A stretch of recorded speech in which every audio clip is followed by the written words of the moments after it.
Bon dia a tots, benvingut al tutorial de com fer un circuit en sèrie i en paral·lel a Tinkercad. I primer començarem per veure quins són els diferents components que ens ofereix aquesta aplicació.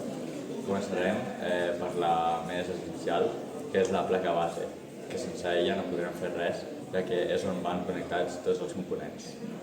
Després també tenim els resistors, que apliquen una resistència fent que els altres components no vedin. Després estan els leds o les bombetes, que si li donem el suficient voltatge, doncs llavors s'encén.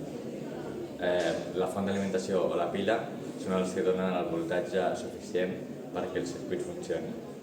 I per últim, el multímetre, que és el que pot mesurar la intensitat, la resistència o el voltatge d'un circuit o d'un component. Llavors, aquí tenim el nostre circuit en sèrie. Aquest tracta de que tots els nostres components estan posats de tal manera que siguin en fila. Aquí podem trobar diferents components. Una font d'alimentació, tots els cables, 3 resistències i una bombeta. Com podem veure, tot està connectat en una mateixa filera. Per això li dona nom a en sèrie. En aquests tipus de circuits podem trobar que sempre la intensitat és la mateixa, però el voltatge canvia. Aquest circuit que veieu aquí és l'exemple d'un circuit en paral·lel.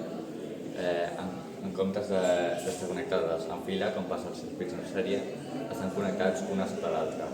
I al contrari dels circuits en sèrie, la intensitat és diferent en les dues resistències, però el voltatge és el mateix.